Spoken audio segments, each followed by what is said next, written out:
하나님께서 오늘 우리에게 주시는 말씀은 사도행전 20장 23절에서 24절 말씀입니다. 제가 받들어 읽겠습니다. 오직 성령이 각 성에서 내게 증언하여 결박과 환난이 나를 기다린다 하시나 내가 달려갈 길과 주 예수께 받은 사명 곧 하나님의 은혜의 복음을 증언하는 일을 마치려 하면은 나의 생명조차 조금도 귀한 것으로 여기지 아니하노라. 아멘.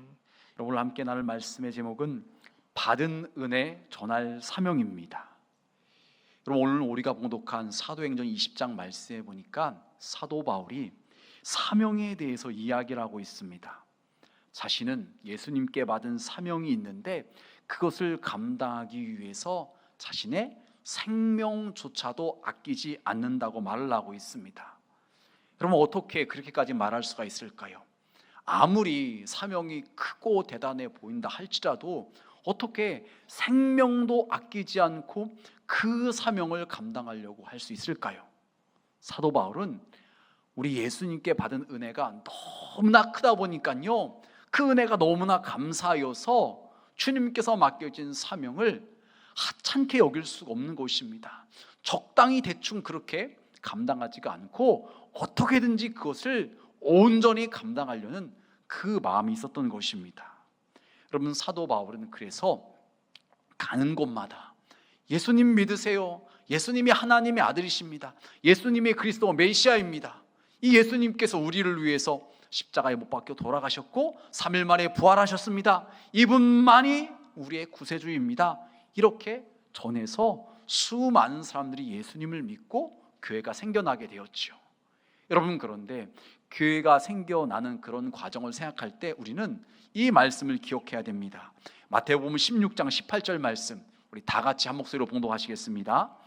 또 내가 내게 이르노니 너는 베드로라, 내가 이 반석 위에 내 교회를 세우리니 음부의 권세가 이기지 못하리라.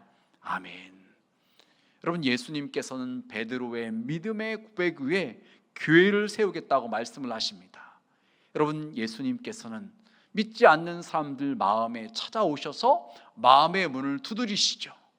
우리가 마음문을 열고 예수님을 영접하게 하십니다. 그리고 예수님을 영접하고 믿음으로 고백하는 그들이 모여져서 교회를 이루게 하시고 이 땅 가운데 하나님의 뜻을 이루며 하나님 나라를 확장하게 하시는 것입니다. 여러분, 그래서 우리는 다 때로는 깨닫지 못하고 다 보지는 못하지만 사람들이 이처럼 예수님을 믿고 교회가 세워지는 것은 그 이면에 하나님께서 계획하셨고 작정하셨고 이루시는 하나님의 주권과 하나님의 은혜가 있었음을, 그것을 깨닫고 믿을 수가 있어야 되는 것입니다. 여러분, 우리 교회도 설립된 지 93년이나 되었습니다. 그 사이에 수많은 일들이 있었을 것입니다. 좋은 일도 있었을 것이고 그렇지 못한 일도 있었을 것입니다. 그럼에도 불구하고 지금까지 우리 교회를 지켜주셨고 지금까지 우리 교회를 인도해 주셨던 하나님의 주권과 하나님의 은혜가 있었던 것입니다. 우리는 그것을 기억할 수 있어야 되고 그것을 생각하고서 감사할 수 있어야 되는 것입니다. 모든 것이 하나님의 은혜인 것이죠. 여러분, 그래서 오늘 나눌 첫 번째 말씀은요, 하나님께 받은 은혜가 얼마나 귀한지 깨달아지고 믿어져야 되는 것입니다. 여러분, 찬양대가 그런 찬양으로 하나님께 고백을 올렸어요. 예수는 참 사랑, 참 소망. 예수님에 대한 이러한 신앙 고백이 우리가 그냥 입으로만 하는 것이 아니라 진짜 그것이 깨달아지고 믿어져서 하나님께 감격스러운 마음으로 찬양하고 하나님께 영광을 올려드려야 되는 것이 되겠죠.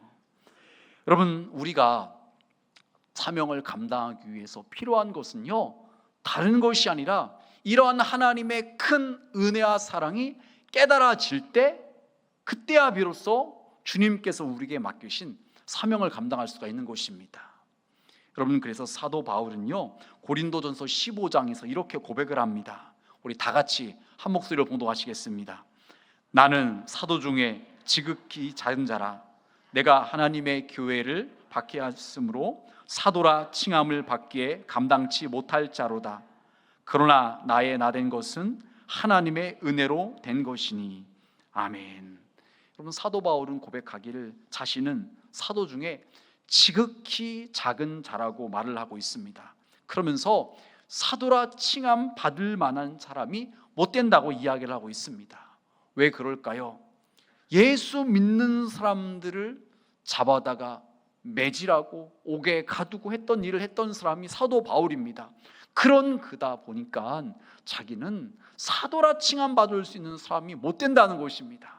그런데 그가 이방인의 사도로 택함 받은 것은요, 지금 10절 말씀에 나온 것처럼 자신의 그 사도된 것은 하나님의 은혜라고 말하고 있는 것입니다. 여러분, 우리도 그렇죠. 주님 앞에 나올 수 없는 허물과 죄가 많은 사람입니다. 어떤 경우에는요, 예수 믿는 사람들 핍박했던 분들도 계실 것입니다. 혹시 여러분 가운데 그런 분 계신가요? 내가 예수 믿기 전에 예수 믿는 사람 핍박했다, 그런 분들 혹시 계실지 몰라요. 그런데 주님께서 그런 우리들에게 찾아오셔서 우리를 만나주시고 주님의 사랑이 깨달아지게 하셔서 이제는 완전히 다른 사람을 바뀌어져서 예수님을 믿고 예수님을 전하는 사람으로 우리의 삶이 달라지게 된 것이죠. 여러분, 사도 바울은요, 그것이 깨달아지니까요, 아무리 수고를 많이 했어도, 아무리 복음 전하다 핍박을 많이 받았을지라도 자신은 아무것도 아니고 이 모든 것이 전적인 하나님의 은혜라고 말을 하는 것입니다. 여러분, 사도 바울이 어떤 고난과 핍박을 받았는가요? 고린도후서 11장에 보면 이렇게 말을 하고 있어요. 유대인들에게 40에서 하나 감한 매를 5번이나 맞았으며, 여러분, 사람이 매를 맞는데 적당히 때리지 않았을 거 아니에요. 그런데 39대를 5번이나 맞았으면요, 이거 거의 사람 거의 까무러치고 죽을 지경에 이르렀을 것입니다. 이어지는 말씀에 보니까 3번 태장을 맞고 이 엉덩이 불기짝을 갖다가 그렇게 맞은 것입니다. 1번 돌로 맞고, 돌에 맞는 것은 사람이 거의 죽게 되잖아요. 그리고 3번 파손하고, 배를 타고 가다가 배가 파손된 것이에요. 그래서 일주야를 깊은 바다에서 지냈으며, 여러 번 여행하면서 강의 위험과 강도의 위험과 동족의 위험과 이방인의 위험과 신의 위험과 광야의 위험과 바다의 위험과 거짓 형제 중에 위험을 당하고, 너무나 많은 위험의 연속이었습니다. 또 이어지는 27절 말씀에 보니까 또 수고하며 애쓰고 여러 번 자지 못하고 줄이며 목마르고 여러 번 굶고 춥고 헐벗었노라. 너무나 많은 고난과 핍박을 사도 바울은 당했습니다. 여러분, 사도 바울이 어떤 잘못을 했기 때문에 이런 것을 당한 것이 아니잖아요. 예수님 전하다가 이런 일을 당했어요. 여러분, 사도 바울이 뭐가 부족해서 이런 어려움을 당합니까? 그는 많이 배운 사람이었습니다. 신분이 높은 사람이었습니다. 그런 그임에도 오직 예수님께 받은 은혜가 너무나 크기 때문에 그것을 전하다가 보니까는 이런 핍박과 어려움을 당했다는 것입니다. 여러분, 며칠 전 국민일보에 한 아빠의 이야기가 기사로 나왔습니다. 이분은 어떤 분이었냐면요, 의사이면서 교회의 장로님이신데 딸에게 무려 17년 동안 매일 아침이나 저녁에 성경을 묵상한 것을 딸의 문자 메시지로 보냈다는 것입니다. 이 초등학교 때부터 성인이 될 때까지 계속해서 보냈는데, 이 딸이 그동안 아빠한테 받았던 그 문자 메시지 중 중요한 내용들, 은혜가 되는 그런 내용들을 발췌를 해가지고 모아가지고서 책으로 냈다고 합니다. 그 책의 제목이 뭐냐면요, 매일 아침 아빠의 묵상이 배달됩니다, 이런 책을 썼습니다. 책 내용에 보면 이런 내용이 나와요. 아빠가 딸에게 하는 말이, 너무 열심히 공부하면 교만해져 망하기 쉽단다. 하지만 세상을 살아가는데 꼭 필요한 공부라면 남 주기 위해서 공부하자. 이 아빠가 지금 딸에게 하는 말이, 세상적으로 성공하고 잘나기 위해서 공부하는 것이 아니라, 그런 공부하면 교만해지고 망하니까 그렇게는 하지 말고 남을 주기 위해서 남에게 좀 혜택을 주고 유익을 주기 위한 그런 공부라면 열심히 해라, 그렇게 가르쳤다는 것입니다. 그리고 또 이런 말이 나와요. 인생의 성패, 인생의 성공과 실패는 내가 어떤 위대한 업적을 이뤘는지에 있지 않아. 그럼 어떤 것이 성공이냐? 하나님이 우리와 동행해 주셨는가에 달렸단다. 이렇게 딸에게 문자 메시지를 보냈다는 거예요. 여러분, 저는 이 글을 보면서 이분은 하나님께 받은 은혜가 얼마나 크고 소중한지를 정말로 제대로 깨닫고 있구나. 그렇기 때문에 딸에게 이렇게 권면할 수 있구나, 그런 생각이 들었어요. 여러분, 만약 이분이 하나님의 은혜보다 다른 것들, 세상적인 것들이 더 소중한 것인지 알았다면 자신이 의사니까, 성공했으니까 세상적으로 딸에게도 그렇게 말할 거예요. 너 열심히 공부해야 돼. 그래서 좋은 대학교 가야 돼. 너도 아빠처럼 이렇게 성공해야 돼. 아마 이렇게 권면하지 않았을까요? 그런데 딸에게 그런 얘기하지 않고 의사 되지 말라는 거예요. 그러면서 만약 공부 열심히 할 거면 남을 주기 위한, 남에게 도움을 주기 위한 그런 목적으로 열심히 공부하라는 거예요. 그러면서 인생의 성패는, 성공과 실패는 그런 것에 달려있는 것이 아니라 하나님께서 나와 동행해 주실 때 그 인생이 진짜 성공한 인생이라고 권면하고 있다는 것입니다. 여러분, 이분은 하나님의 은혜가 얼마나 소중한지를 너무나 분명히 깨달은 거예요. 그래서 그분의 그 글을 보니까는 그 자녀에게 어떤 특별한 과외 같은 거 시키지 않았더라고요. 대신에 어떤 과외를 시켰느냐, 방학 때가 되면, 휴가철이 되면은 그 신학자들, 교수들, 그런 분들을 집으로 불러가지고서 특별 과외를 시켰다는 거예요. 그럼 혹시 그런 분 계신가요? 정말 특이한 경우잖아요. 딸에게 어떻게든지 신앙적인 유익을 끼치려고 신학교 교수님들, 또 뭐 신앙에 좋은 분들, 그런 분들을 불러다가 특별 과외를 시켰다는 것입니다. 하나님의 은혜가 얼마나 깨달아지고 그것이 소중함을 알았으면요, 딸에게 그렇게까지 했을까요? 여러분, 그래서 우리가 신앙생활하면서 가장 먼저 우리에게 필요한 것은 무엇이냐? 이 하나님의 은혜가 깨달아지고 믿어지는 것. 그럴 때 우리의 신앙생활은 형식화되지 않고 기쁨 가운데, 감사함 가운데 신앙생활을 할 수가 있는 거죠. 여러분, 그런데 이 은혜가 더욱더 깨달아지고 더 소중한 걸로 느껴지기 위해서 우리에게 필요한 것은 무엇이냐? 저와 여러분이 하나님 앞에 설 수 없는 죄인인 것이 철저히 깨달아지고 믿어질 때 주님께 받은 은혜가 너무나 큰 것으로 우리가 깨달아지고 믿어질 수가 있는 것입니다. 그럼 로마서 3장 23절 이렇게 말을 하고 있어요. 모든 사람이 죄를 범하였음에 하나님의 영광에 이르지 못하더니. 여러분, 성경은 분명히 말하고 있기를 저와 여러분 모두가 하나님 앞에 나올 수 없는 죄인이라는 것입니다. 여러분, 동의하시는가요? 아멘이신가요? 여러분, 우리는 이 말씀을 많이 들어서 머리로는, 이성적으로는 동의할 수 있어요. 그래, 내가 살면서 하나님의 말씀대로 살지 못했지, 윤리적으로 도덕적으로 살지 못했지, 또 남에게 상처도 주고 아픔도 줬지, 그러니까는 죄인이라고 그냥 이 정도로만 생각할 수는 있을 거예요. 그런데 마음속으로 생각하길, 내가 그래도 저 사람보다는 잘 살았는데, 저 사람보다는 깨끗하게 살았는데, 법 없이 살아왔는데, 이런 마음이 들면서 우리 마음 가운데는 자기 의가 솟아오릅니다. 그래도 내가 이렇게 끔찍한 죄는 저지르지 않았으니까, 뭐 죽을 만큼 뭐 그런 죄는 저지르지 않았으니까 괜찮게 사는 것이 아니야? 이렇게 생각하면서 성경이 말하는 죄의 삭은 사망이라는 것을 받아들이기를 부담스러워하는 것이에요. 여러분, 로마서 6장 23절 이렇게 말하고 있잖아요. 죄의 삭은 사망이요. 죄를 지면 하나님의 심판을 받아서 그 값을 지불해야 되는데 그 값이 무엇이냐? 사망이라는 것입니다. 죽음이라는 것입니다. 그래서 영원히 꺼지지 않는 지옥불에 들어가서 지옥에서 고통을 당해야 되는 것이 죄인의 운명이라는 것입니다. 그런데 우리는 그것을 받아들이는 것을 어려워요. 아니, 내가 그래도 이 정도로 착하게 살아왔으니까, 아니 뭐 그 조금 작은 죄 저질렀다고 무슨 지옥에 가서 영원히 꺼지지 않는 불 가운데 고통을 받아야 돼? 이것을 받아들이기를 싫어하는 것입니다.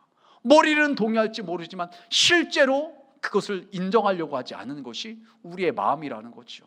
여러분, 그러나 그것은 우리의 생각이고 우리의 가치관이고 우리의 기준이고, 하나님의 기준, 하나님의 법은 무엇이냐?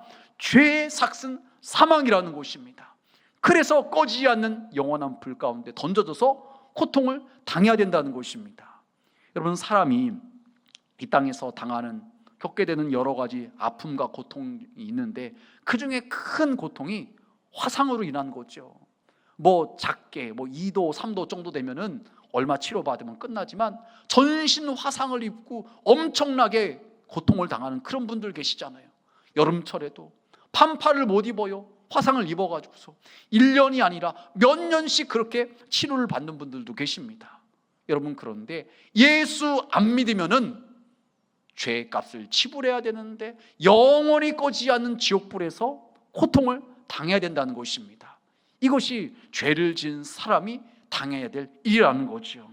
여러분, 그런데 하나님께서 우리를 사랑하셔서 우리가 지옥 가는 것을 원치 않으셔서 우리를 구원하시기 위해서 독생자 예수 그리스도를 이 땅에 보내주셨습니다.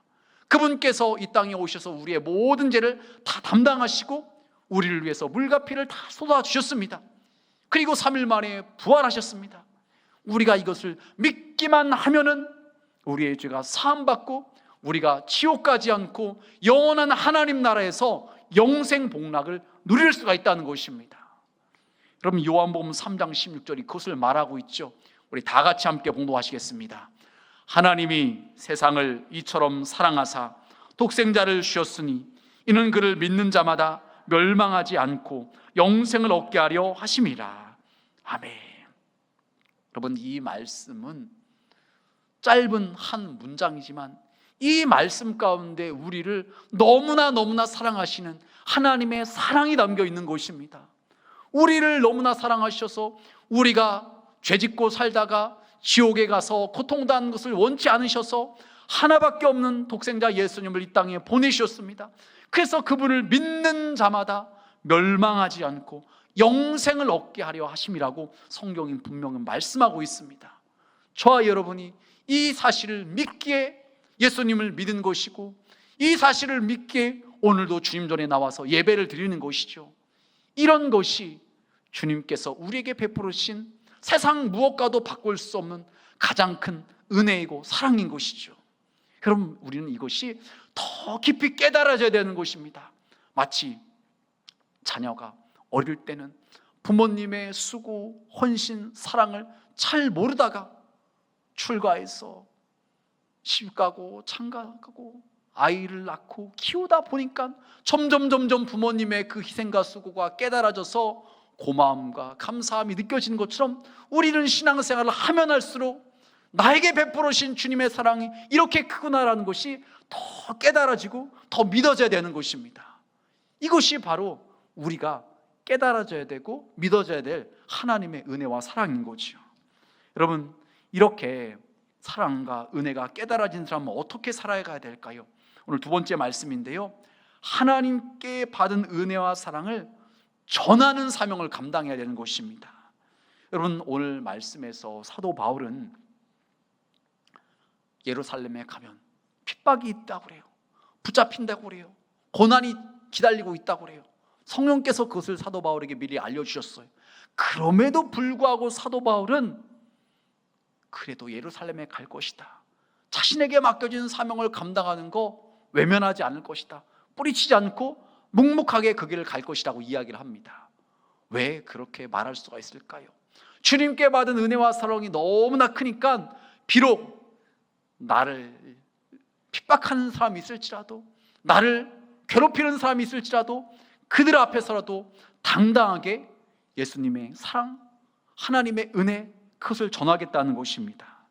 여러분, 예수 믿고 구원받은 성도들, 하나님의 은혜와 사랑이 깨달아지는 성도들은요, 이제는 나만을 위해서 산 삶이 아니라 나를 위해서 십자가에 못 박혀 돌아가시고 나를 위해서 모든 것을 내어주신 그 주님을 위해서 살아가야 되는 줄 여러분 믿으시길 바랍니다. 여러분, 그래서 사도 바울은 많은 핍박이 있었음에도 불구하고 복음 전하는 것을 멈추지 않고 사람들에게 가는 곳마다 예수님의 십자가와 부활을 전합니다. 그러다 보니까 어느 때는요, 미친 거 아니야? 이런 이야기까지 들어요. 여러분, 사도행전 26장에 보면 이렇게 말씀하고 있어요. 바울이 이같이 변명하며 베스도가 크게 소리내어 이르되, 바울아, 내가 미쳤도다. 내 많은 학문이 너를 미치게 한다니. 여러분, 우리가 알고 있는 것처럼 사도 바울 공부를 많이 한 사람이에요. 똑똑한 사람입니다. 그러다 보니까 지금 베스도 총독이 하는 말이, 바울아, 네가 공부를 많이 하다 보니까는 정신이 헷가닥 돌았구나, 미쳤구나, 네 많이 공부한 것이 너를 그렇게 미치게 한 거 아니냐, 이렇게 말할 정도가 되었어요. 그때 사도 바울이 뭐라고 말합니까? 25절에 바울이 이르되 베스도 각하여 내가 미친 것이 아니라 참되고 온전한 말을 하나이다라고 이야기를 하고 있어요. 베스도, 로마로부터 파송받은 총독입니다. 그 사람의 입장에서 봤을 때는 로마 시민권을 가졌고 많이 배웠고 잘난 사도 바울이 저렇게 말하는 것은 분명 정신이 이상하게 됐기 때문에 저렇게 말하는 것이라고 착각을 하고 있는 거예요. 그 정도로 사도 바울의 그런 열정, 그 복음 전하는 내용을 봤을 때 이게 일반 사람들은 이해가 안 되는 것입니다. 사도 바울이 무엇이 부족해서 이렇게 감옥에 갇히고 핍박을 받는데도 예수를 전할까? 이거 정신이 이상하게 되지 않고서는 저렇게 할 수가 없는 것인데, 그렇게 생각이 되어지는 것입니다. 여러분, 그런데 사도 바울은 부활하신 예수님을 만나고 나서 봤더니 그동안 몰랐던 것이 깨달아지는 것입니다. 이 예수님이 진짜 하나님의 아들이시구나, 예수님이 이 구약 성경에 예언된 진짜 메시아구나, 그분이 하나님의 아들이고 그리스도구나, 이분만이 우리의 구세주구나, 이분만이 우리를 천국으로 인도하시는 분이구나, 이것이 너무나 분명하게 믿어지니까요, 이것이 참말이라고 이야기를 하고 있는 것이죠. 여러분, 때로 우리가 전도하다 보면은 사람들부터 안 좋은 공격을 받을 때가 있어요. 예수 믿는 사람들은, 교회 다니는 사람들은 왜 이렇게 좀 징글징글 맞냐, 왜 이렇게 심하게 이렇게 전도를 하냐, 그런 말도 들을 때가 있어요. 여러분, 그런데 그들은 몰라서 그렇죠. 그들이 생각할 때 교회 가는 거나 예수 믿는 거나 아니면 절에 가는 거나 뭐 다른 종교 믿는 거나 똑같다고 생각을 하는 것이에요. 몰라서 그렇죠. 여러분, 근데 성경은 분명히 말하고 있기를 하나님께서 우리를 구원하시기 위해서 이 땅에 보내주신 분은 오직 예수님 한 분뿐이라고 말하고 있어요. 신천지의 뭐 이모, 총회장이 뭐 하나님의 교회, 뭐 장모, 뭐 하나님의 뭐 어머니 교회, 그런 것들이 우리를 구원하는 사람이 아니라는 것입니다. 우리를 구원하시기 위해서 십자가에 못 박혀 돌아가시고 부활하신 분은 오직 예수님이신 줄 여러분 믿으시길 바랍니다. 여러분, 사도 바울 이것이 깨달아지니까요, 여기에 자신의 모든 시간과 에너지, 모든 것을 다 쏟아붓게 되는 것입니다. 여러분, 그래서 오늘 본문 말씀 24절에 이렇게 말을 하죠. 내가 달려갈 길과 주 예수께 받은 사명, 곧 하나님의 은혜의 복음을 증언하는 일을 마치려 하면은 나의 생명조차 조금도 귀한 것으로 여기지 아니하노라. 여러분, 사도 바울은 분명하게 말하고 있어요. 내가 달려갈 길, 그리고 주 예수께 받은 사명, 그것을 마치려 하면은 그 일을 감당하기까지 자신의 생명도 귀한 것으로 여기지 않는다는 것입니다. 여러분, 사명이 무엇인지 깨달아지는 사람은요, 이것을 소홀히 여길 수가 없는 것입니다. 주님께서 나를 위해서 십자가에 못 박혀 피 흘려 돌아가셨는데 그 이유가 무엇이냐? 나를 구원하시고 나를 통해서 또 누군가를 살려내시려고 하는 하나님의 계획, 하나님의 목적이 있다는 것이 깨달아진다면요, 이것을 소홀히 여길 수가 없는 것입니다. 예를 들어서 찬양대로 말한다면, 우리 관약단으로 말한다면, 하나님께서 나를 찬양대로, 관약단으로 세우신 것이 나를 통해서 영광받고 나를 통해서 찬양받기를 원하신다는 것이 깨달아진다면, 사명으로 분명히 믿어진다면요, 이것을 소홀히 여길 수가 없는 것입니다. 때로는 피곤해도, 때로는 그냥 쉬고 싶고, 그럴지라도 이것이 사명으로 깨달아질 때 그 자리를 또 지키고 하나님께 영광 돌리게 되는 것이지요. 여러분, 찬양대나 관현악단만 그런가요? 교회 모든 많은 일들이 그래요. 그냥 적당히 쉽게 생각하면 얼마든지 빠질 수가 있겠죠. 하지만 이것이 하나님께서 나에게 맡겨주신 사명이라고 분명히 믿어질 때 함부로 빠질 수가 없는 것입니다. 이것을 통해서 하나님께 영광 돌리려는 그 마음이 있기 때문에 소중하게 여기게 되는 것이죠. 여러분, 어떻게 살아가는 것이 의미가 있고 가치 있는 삶일까요? 그럼 동물로 말한다면 잘 먹고 잘 자는 것이 잘 사는 것이겠죠. 여러분, 그러나 사람은 그렇지 않잖아요. 사람은 하나님의 형상대로 지음받은 영적 존재로서 단순히 이 본능적인 육신의 욕구만 채웠다고 잘 사는 것이 아니에요. 여러분, 그래서 안 믿는 사람들도 의미가 있고 가치 있는 일들을 추구하는 일에 시간과 물질을 들이잖아요. 그래서 막 기부도 하고 봉사활동도 하고 그러잖아요. 여러분, 그렇다면 우리 믿는 성도들의 입장에서 더 의미가 있고 가치가 있는 삶은 어떤 삶일까요? 그것은요, 나를 위해서 십자가에 못 박혀 돌아가시고 부활하신 그 주님을 위해서 살아가는 것이 가장 의미 있고 가치 있는 인생인 줄 여러분 믿으시길 바랍니다. 여러분, 그래서 고린도후서 5장 15절에 이렇게 말을 해요. 우리 다 같이 한 목소리로 봉독하시겠습니다. 그가 모든 사람을 대신하여 죽으심은 살아있는 자들로 하여금 다시는 그들 자신을 위하여 살지 않고 오직 그들을 대신하여 죽었다가 다시 살아나신 이를 위하여 살게 하려 함이라. 아멘. 그럼 우리의 마음 가운데는 때로 그냥 편안하게 쉬고 싶고 아무것도 안 하고 싶고 때로는 그냥 다 내려놓고 싶고 그런 마음이 들 때가 있잖아요. 솔직히 그런 때가 다 있어요. 여러분, 우스갯소리로 그런 그 예화가 있어요. 이 누가 만들어낸 얘기 같은데, 어느 날 아들이 엄마한테 엄마 저 교회 가기 싫어요. 그러니까 엄마가 하는 말이 너 교회 안 가면 어떻게 하냐, 가서 예배 드려야지. 저도 좀 쉬고 싶어요.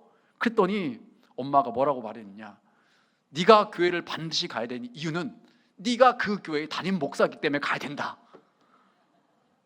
여러분, 때로는 목회자도 그런 마음 들 수 있다는 것을 누군가가 꾸며낸 얘기 같아요.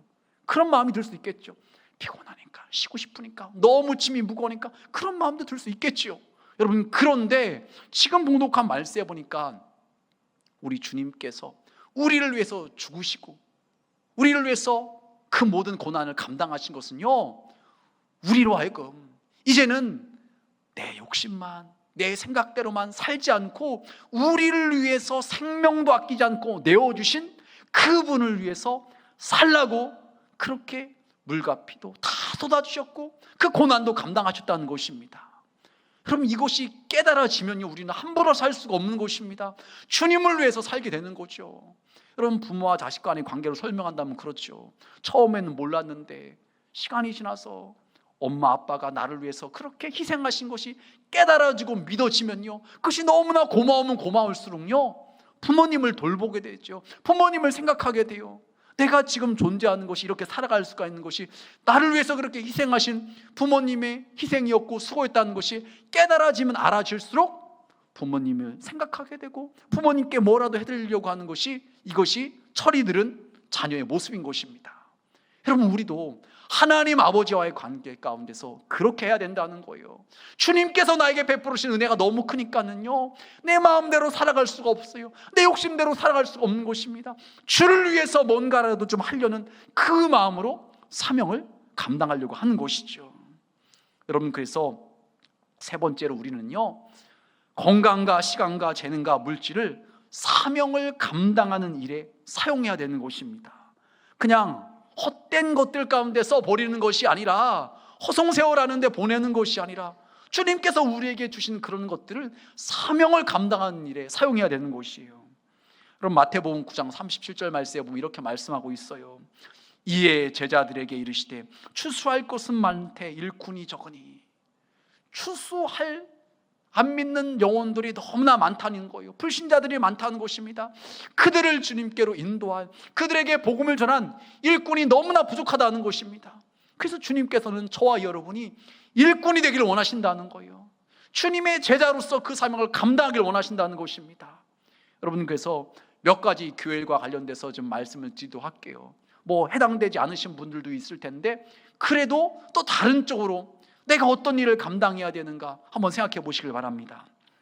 한번 특별히 첫 번째로 중보 기도로 여러분 헌신하시길 바랍니다. 여러분, 믿음의 성도의 특권은 기도죠. 예수님의 이름으로 하나님께 나아가 기도할 수 있다는 것은 우리 믿음의 성도들의 특권인 것입니다.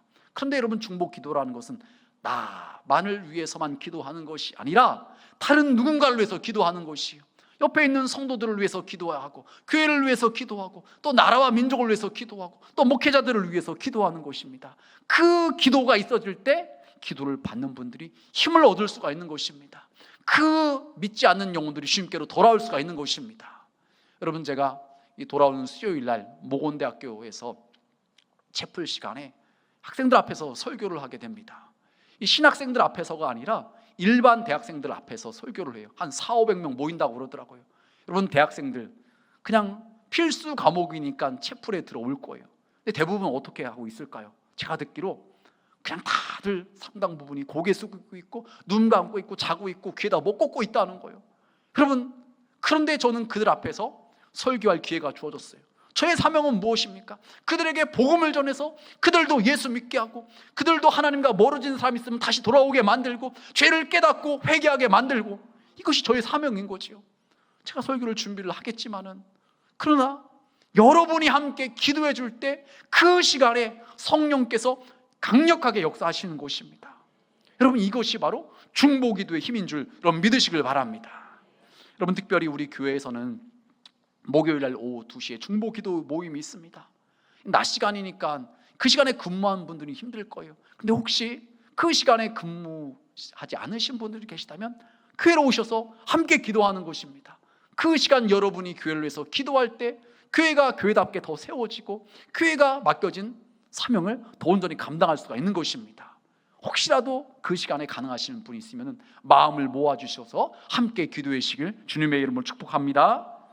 여러분, 두 번째로 차량봉사위원으로 헌신하시길 바랍니다. 자동차 운전면허, 일종 면허가 있으신 분, 아니면 보통뿐만 아니라 대형 면허가 있으신 분, 그런 분들이 있으시면 가능하시다면 헌신하시길 바랍니다. 교회에 여러 예배가 있잖아요. 주일 오전 예배도 있지만 오후 예배도 있고, 또한 수요 예배도 있고, 금요 심야 기도회도 있고, 새벽 예배도 있고, 이런 때 멀리서 오시는 분들 가운데 차가 없어서 교회 차를 이용하시는 분들이 계십니다. 그럴 때 이미 지금 봉사로 섬기시는 분들이 계시지만 또 부족함을 느끼고 또 누군가가 좀 헌신할 그 사람을 좀 기다리고 있습니다. 그럴 때 여러분이 자원하셔서 동참해 주시면은 여러분을 통해서 그분들이 더 편하게 교회에 오고 갈 수가 있고, 그 교회에 와서 은혜 받고 주님 만날 수 있고, 그분들이 세움을 얻을 수가 있는 것입니다. 더 나아가서 기존에 봉사하시는 분들은 여러분이 헌신할 때 횟수가 줄다 보니까는 짐을 또 나눠지게 되는 것이고, 그분들이 또 다시 또 힘을 얻을 수가 있는 것입니다. 여러분, 이것이 너무나 귀한 일인 것이지요.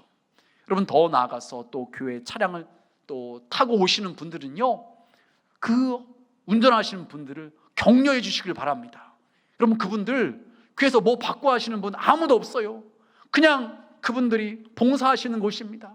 그런데 혹시라도 좀 늦었을 때 그분들이 늦고 싶어서 늦은 것이 아니라 여러 성도들이 타다 보면은요, 혹시라도 약속 같은 시간보다 몇 분 늦어질 수가 있어요. 그때 왜 늦었냐고 막 그렇게 하는 것이 아니라, 얼마나 수고가 많으시냐고, 시간이 쫓기셨죠, 힘내시라고, 그러면서 어느 때는 이렇게 드링크라도 하나 드리고 격려하고, 그렇게 말 한마디 따뜻하게 해줄 때 그분들이 힘을 얻어서 그 일을 더 잘 감당할 수가 있는 것입니다. 그렇게 여러분 격려해 주시길 바랍니다. 여러분, 또한 세 번째로요, 전도에 헌신하시길 바랍니다. 여러분, 전도라는 거 부담스러운 일이죠. 하지만 예수 믿는 저와 여러분이 주님 나라 가는, 천국 가는 그날까지 감당해야 될 일이 바로 전도의 사명인 것입니다. 여러분, 오늘 우리가 봉독한 말씀도 여러 가지로 해석을 할 수가 있겠지만, 사도 바울이 말하고 있는 그 사명을 감당하는 것은 궁극적으로 믿지 않는 자들에게 복음을 전해서 그들의 영혼을 구원하는 것, 이것이 사도 바울에게 주어졌던 가장 큰 사명이었던 것입니다. 여러분, 우리 교회에서는 화요일날 오후 2시에 전도대가 모여서 함께 기도하고 전도하러 나갑니다. 신정호로 갈 때도 있고 주변 공원이나 학교로 갈 때도 있습니다. 혼자서 전도하는 것은 쉽지 않지만 함께 모여서 기도하고 전도할 때 힘을 얻어서 그 사명을 더 잘 감당할 수가 있는 것입니다. 시간이 되시고 또 가능하신 분 계시면 함께 동참해 주시길 바랍니다.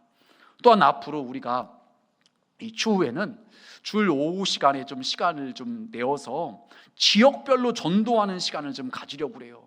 우리가 예배 마지막에 이 산지를 내게 주소서, 우리가 찬양을 부르잖아요. 그 찬양 부를 때 지역별로 지도가 떠오르잖아요. 동, 음, 면 떠오르잖아요. 우리가 그것만 보고 이 찬양으로 끝나는 것이 아니라 직접 그 지역에 가서 전도하는 것입니다. 우리가 믿음으로 나아가는 것입니다. 순종하는 것입니다. 그럴 때 저와 여러분을 통해서 그 지역이 성취화되고 하나님의 나라가 이루어질 수가 있는 것입니다. 여러분, 사명과 관련돼서 마태복음 5장에서는 이렇게 말씀하고 있어요. 너희는 세상의 소금이니 소금이 만일 그 맛을 잃으면 무엇으로 짜게 하리요? 후에는 아무 쓸데없어 다만 밖에 버려져 사람에게 밟힐 뿐이니라. 너희는 세상의 빛이라. 세상에 있는 동네가 숨겨지지 못할 것이요. 저와 여러분을 향해서 세상의 소금이고 빛이라고 말씀하십니다. 여러분, 소금이 짠맛을 어떻게 낼 수가 있습니까? 녹아지죠. 희생을 말하고 있는 것입니다. 저와 여러분이 녹아질 때, 희생하고 헌신할 때 이 세상의 부패를 방지할 수 있다는 것입니다. 여러분, 빛이 어떻게 빛을 발할 수가 있는가요? 타야 되는 것입니다. 저와 여러분이 어둠을 밝히는 빛의 사명을 감당하기 위해서는 타야 되는 것입니다. 마찬가지로 희생과 헌신을 말하고 있는 것입니다. 저와 여러분이 그런 삶을 살 때 주님께서 이 땅 가운데 이루고자 하시는 하나님의 뜻이 이루어지고 하나님 나라가 확장될 수가 있는 것입니다.